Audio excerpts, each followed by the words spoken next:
You are in the Lone Star State, and we would be amiss, especially with everything that's going on right now with a woman's right to choose. And obviously, you are probably very, very familiar with Judge Matt Kaczmaryk, who has gone out of his way to basically be the judge, jury, and executioner of the issue of whether or not a form of a morning after pill, mifepristone, is able to be utilized. And of course, he's trying to do his job on behalf of the conservative coalition to make sure that it isn't available. Can you talk about the importance? Again, there are a lot of things that are involved on Capitol Hill that don't really get enough attention, but I definitely think the appointment of judges is very critical, especially when it comes to issues of civil liberties of this magnitude. We don't hear enough libertarians. We do have some. There are ones that are out there that are principled, but when it comes to this particular issue, like a woman's right to choose, for whatever reason, the libertarians, I'm looking at you, Thomas Massey, you tend to be very, very quiet about this, and that's not principled in any way. So what can you share regarding Judge Kaczmaryk, and obviously the importance of understanding, when you do nominate judges, that this is the type of thing that can happen when you are not paying attention, because very often these judges end up getting rubber stamped into office? Yeah, it is quite frustrating. I was at a dinner. We actually went to Senator Warren's house, a group of us, probably about a month or so after we were sworn in. And, it was just like, Senator Warren is amazing, right? And essentially she just wanted like a powwow and wanted us to kind of talk about, the things that were burning and concerning for us. And for me as a lawyer, it is the judiciary. Like, that's just my natural inclination to go to that and my concerns around that. And I was like, what's going on with the blue slips? I was like, what is happening? And so for your listeners, long story short, we've got, 38 House members in the state of Texas. We've got 2 senators, one that is better known than the other for not so good reasons, right? And essentially with these judicial appointments, the senators can decide to blue slip somebody. So basically leaving these appointments throughout the state vacant, right? Like, they don't, like, even though we have a Democratic Senate, we have a Democratic president, we are unable to move forward with nominations unless, say, the 2 senators, forget what the House says, unless the senators say you can go forward.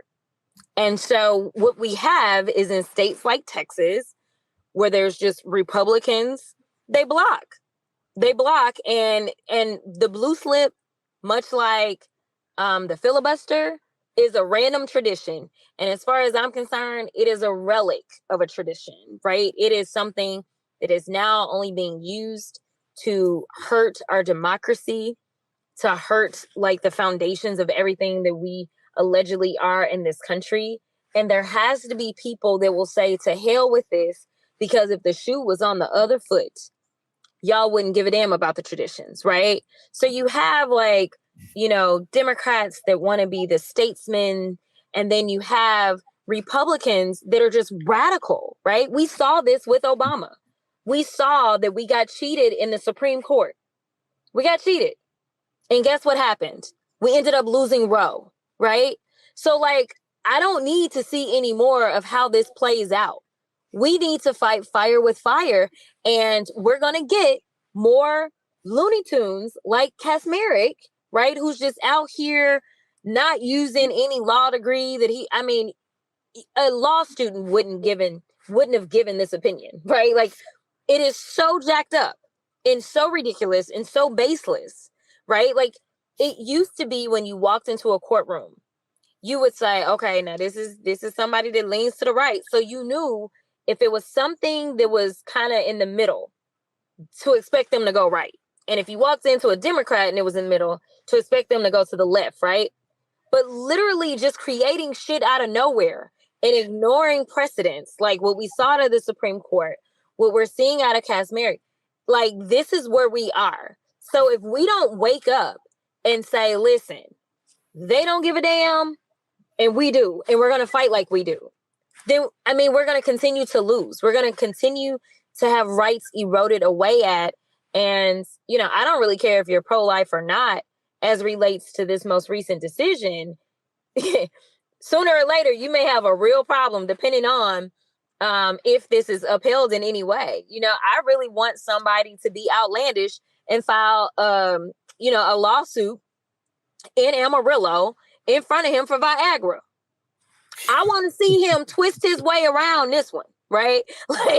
Like the FDA approval on it, and it's especially since we know that it's not as safe as the drug that he just decided he was going to unilaterally, with no experience, no nothing, ban, right? So I'm like, all right, let's make them show their hands. Like let's do to them what they doing to us, and let's see how this plays out, right?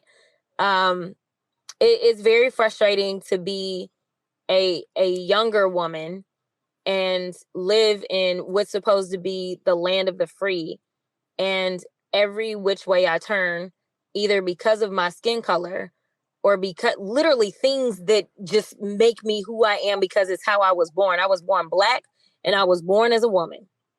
And the fact that things that are innate to who I am are up for grabs as a game, right? Like it is problematic to me. It is distressing to me. And if it's distressing to me, I know that it's distressing to so many others.